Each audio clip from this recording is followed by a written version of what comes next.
Okay everyone, welcome back to the channel for another video on Gran Turismo Sport, and we're back with a highlights race from last week's daily race C at Suzuka. And this was probably my favourite race of the week that we did, starting from P4 with some very fast drivers in this lobby, a very high ranked top split lobby. You can see Fire there in P1.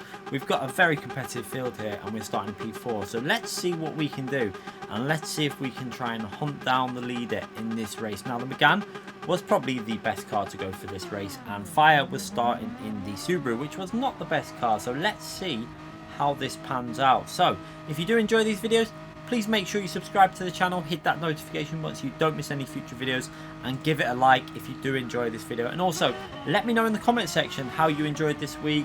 Did you have any good races? You know, let me know in the comment section anything about this race, any questions you want to ask, and I'll try and answer as many as possible. So starting lap 1, we can see giving the tyres a little bit of a heat up on lap 1. Obviously when you have a bit of a rolling start, your tyres are a bit cooler into turn 1, so always give them a little bit of a warm up, will help with your grip into turn 1. So we've got P1 Fire in the Subaru, that car is going to struggle on tyres. Then we've got P2 there in the Megane, very fast driver in P2 there, and Fento in P3 also in the Megane. So we're just trying to hold on. We can see we've already broke the slipstream to Ollie behind us, I think there, struggling to stay with this group at the front. He's dropping back, he's pretty much out the slipstream now, and now we're pushing on to see if we can just stay in the slipstream. At the moment we're driving, you want to drive aggressive, but you don't want to overdrive at this stage, because one thing you don't want to do is make a mistake that will lose you the slipstream. And also tyre wear. This race was very much a tyre saver, about keeping your tyres in as good a condition as you could for the final lap. You can see at the moment we're on +2 bias. That is to try and help the front tyres a little bit, because when you're braking, with the more forwards bias you have, the more wear will be taken off the front tyres.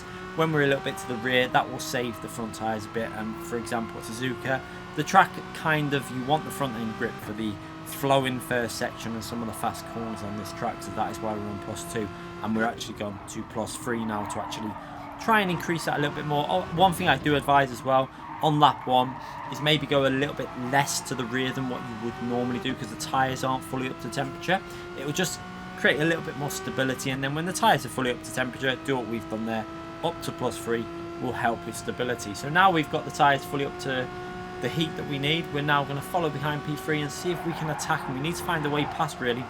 He does seem to be struggling a little bit to stay with the group ahead. However, they're battling also. P1 and 2 are starting to battle a little bit there, which is going to give Fento the chance to get right back in that slipstream. You can see we've got that gap to Ollie behind us there at 1.5 seconds about already. So yeah, it looks like we're pretty comfortable to pull away in the top 4 at this stage of the race now, and it looks like it's a 4-car battle for the lead of the race. This is going to be very interesting as we work our way into turn 1. Is anyone going to go for a move? No moves are attempted there. Fento very close to losing it there. He just dipped a tyre on that curb, and that curb can take you out very easily. So through here, we're going to have to go a bit off, back out a bit there, because we can't go side by side through there, and that's going to lose us a few attempts there. And you can see it looks like he's almost lost the slipstream now, Fento, to the lead group. So this is where we need to get a little bit more aggressive and see if we can get ourselves up into P3, and then we can start trying to attack and catch up the lead group, because we know they're going to be very, very fast. But we do know that that Subaru is going to struggle a little bit on tyres. It's a very, very fast car for the first few laps of the race. However, the tyres are going to fade a lot quicker than the Megane. The Megane round this track is one of the strongest even without tyre wear. So when you add tyre wear in, you know that the Megane is going to get stronger and stronger as the race goes on. So into the braking zone, making sure we get that rotation into the corner and on the throttle as early as possible. It did seem to be quite a strong corner for myself. That did seem to be able to gain quite a lot of time and hook that corner up more often than not. So now in the slipstream to Fento, you can see that he's pretty much lost the slipstream now to P2. He's not in that slipstream, so this is going to make it vital that we get the slipstream on this straight now before 130R and see if we can get a move done going along this straight now. So trying to get the car into the apex on the throttle as early as possible and powering out into 4th gear. And now let's see if we can go for that move. We need to get this move done as soon as possible, really. So we're going to get that slipstream. You can see car building up more and more speed as we've got the slipstream from P3, and we're going to go up the inside and we just about get that move done. up the inside, keep the car just about on the track. We don't take full speed through there, obviously we come from a tighter angle, and now we've got to go about catching up the lead group. Now the good thing is the Megane's going to want to get past the Subaru or Fire as soon as possible, because he'll know that the Subaru's tyres are going to fade. So hopefully they'll start battling in this race as we work our way to start lap 3. We're going to fast forward through the first sector here. As you can see, they're very, very close to Megane up in front with the Subaru. So when they start battling, this is going to be our opportunity to get a little bit closer. So as we come through the 2 right-hand corners, going under the bridge and into the hairpin, you can see that P2 in the Megane's gone for a move on Fire there.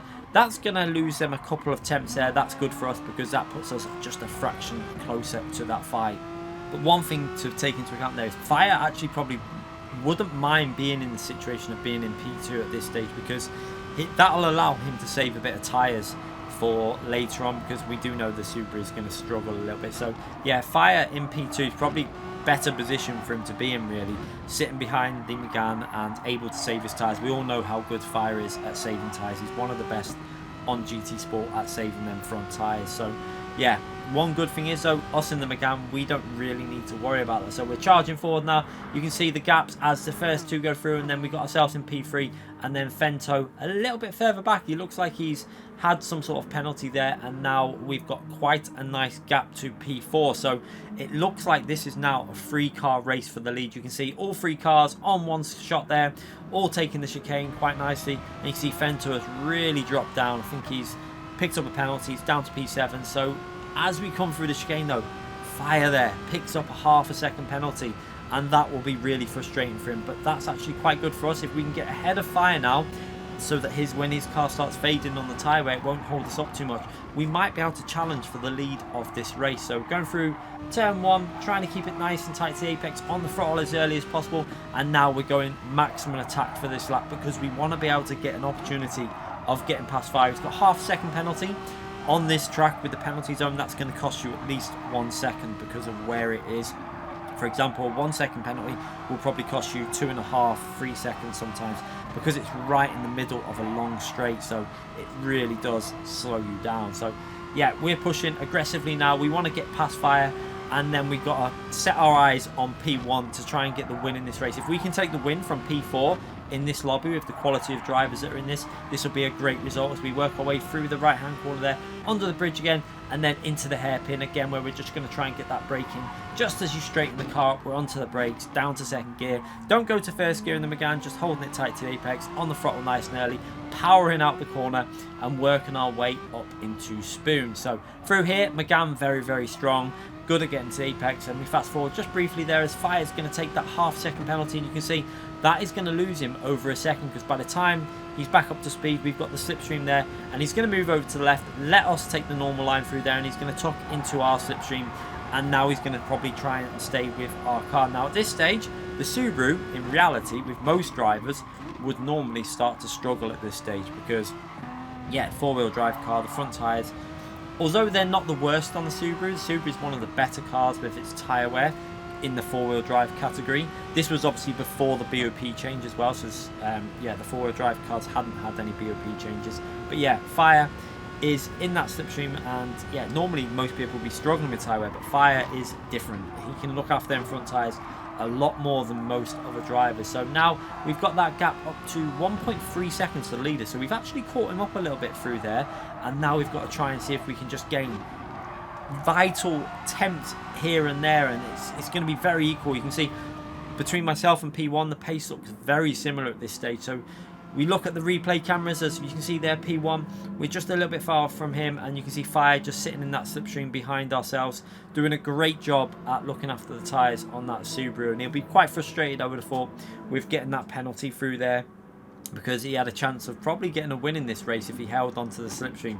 But we work our way through the 2 right-hand corners, trying to carry the speed through the corner using the full width of the track there. You can see as we go under the bridge and then into the tight hairpin, working our way as close as we can. See, onto the brakes, into the apex, and you can see Fire there doing a great job at staying close. And the Subaru very, very strong out of the hairpin. I noticed straight away the Subaru out of the hairpin because of the 4-wheel drive traction, very, very strong. And then obviously a little bit more, I think Subaru is probably a bit faster down the straights than the Megane, Probably quite similar to the Toyota 86 in terms of pace on the straight, so it'll definitely be faster than the McGann as we work our way through Spoon Corner there and down onto the straight. And you can see the gap staying static at around 1.2 to 1.4 seconds throughout the lap, so we really need to try and start finding a way to gain time on P1 if we're going to go for the win in this race.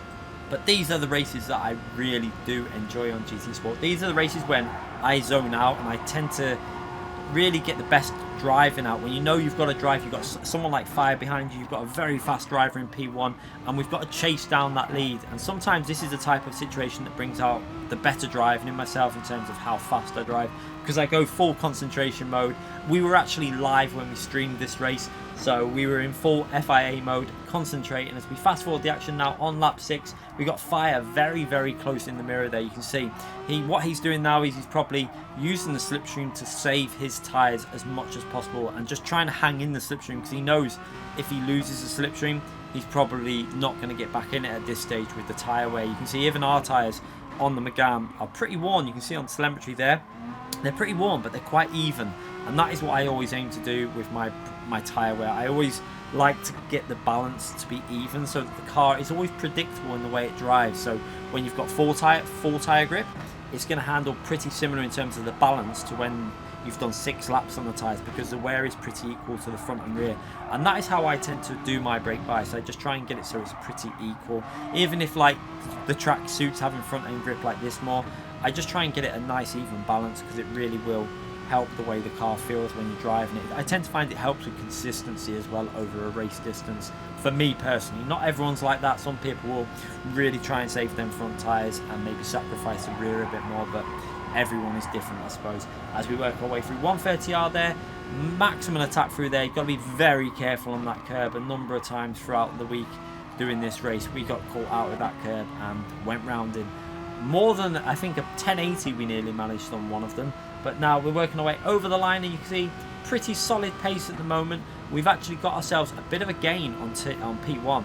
We've got 3 laps to go, and we've actually caught up a few temps there. So if we can manage this for 2 more laps, we might be able to get in the slipstream on the final lap. We can see Fire there still hanging in. I was actually very shocked at Fire still hanging in that slipstream in the Subaru. That is not the best on tyres. It's just abnormal how he can do that. I know for a fact I couldn't do that.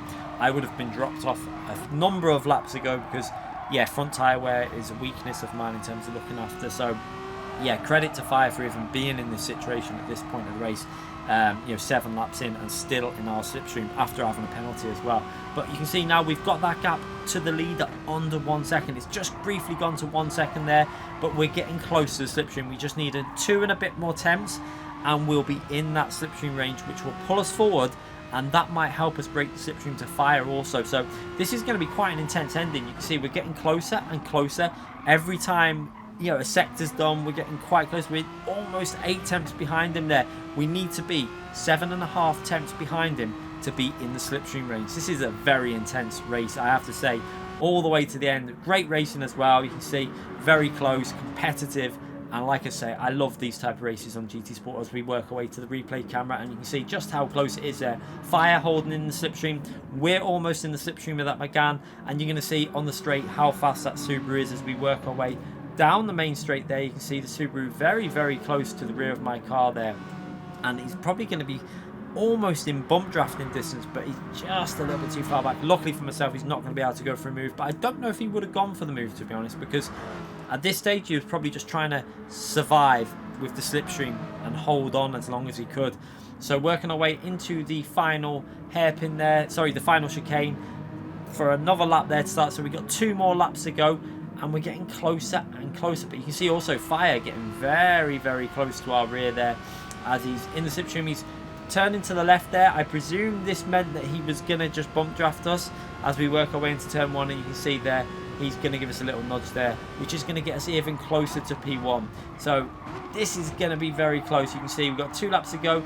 Nice little bump draft there from Fire, which puts us just over a 10th away from picking up that vital slipstream. Trying to keep it nice and smooth through here. Still driving pretty well at this stage of the race, considering the tyre wear. We're driving quite consistent, keeping it smooth, And that's the thing, you don't want to make a mistake, as we briefly get in the slipstream there, but we're going to lose it as we come through this left-hand corner, because we're going to pick up a bit of dirty air through there. So you can see the gap just goes back up to 1/10, but it's almost into the slipstream range now. And this is probably not great for Fire though. If we get into that slipstream range, probably going to affect him a little bit as we go through the right-hand corner here, onto the bridge, and now trying to work our way up to the hairpin. Can we get into the slipstream out of this hairpin? The hairpin is quite a strong corner for myself, so as we come through here, down to second gear, try and keep the car nice and tight to the apex, on the throttle as early as we can, and we've managed to get into the slipstream. That is vital. We can now concentrate on getting as close as we can with 1 and a bit laps to go to making a move and trying to get the P1 in this race. So you can see Fire behind has just lost that slipstream there. Tyre wear probably really kicking in as we go through Spoon Corner, and again you can see he's struggling there. He's lost a bit more time there, so I'm not sure if he made a mistake and got a bit of dirty tyres somewhere, because as we go down the straight here, you're going to see that Fire has picked up a penalty, and I think it was quite a severe penalty because he lost a massive amount of time. So he went from 1.3 seconds to almost, I think, like 4 seconds behind. So a massive amount of time lost there for Fire. And that is a big shame, because he had done such a good job with the tyres to keep in this battle to almost the final lap. But now it is a 2-car race. You can see Fire's almost 5 seconds behind there now. And we've got the full slipstream to P1. This is going to be about, can we pick the right opportunity to go for a move? We've got to try and keep it smooth. The tyres are fading. It's going to be an interesting end to this race as we work our way on the final lap now into turn 1, making sure that we don't make any big errors. So easy to do on this track. Run a little bit wide and you're off on that curb and you're spinning. You see there, P1 gets very close to the curb. We don't really risk it too much there, but we got really close through here. And again, we're just trying to make sure we don't make a mistake. There's no real overtaking opportunity through this section. However, we will have, normally there's a slight opportunity into the hairpin if you can get close enough through there. The other opportunity is after the hairpin, the left-hand corner through Spoon, and then the next one, 130R or the chicane at the end of the lap. So let's see if we can find a way past in one of these opportunities. So working our way through the corner, you see just how close we are there. Into the right-hand corner now, trying to keep it nice and smooth. We run a bit wide there where we're a bit unsighted because of the view we use. Managed to keep the car on the track, and luckily we managed to stay in the slipstream, so we managed to save that one. That was really important. We're still 5 tenths behind, so that mistake though has got rid of an opportunity to go for the move into the hairpin. So now we've got to concentrate on the exit speed here and now see if we can get as close as we can before Spoon. But it looks like we're going to be too far back to think about it in Spoon. So what we need to do now is concentrate all our efforts on the exit of Spoon Corner to see if we can go for that move. We're on the final lap. This is going to be so close as we work our way through. Down to 4th gear, into 3rd gear, and then just let the car coasting through here, trying to get the left-hand tyre to skim the curb onto the throttle nice and early. We do that really nice and actually get quite strong exit speed there. Upshift to 4th gear, and we've got that slipstream now to P1. This is going to be a battle all the way to the finishing line. So we're going to get the slipstream.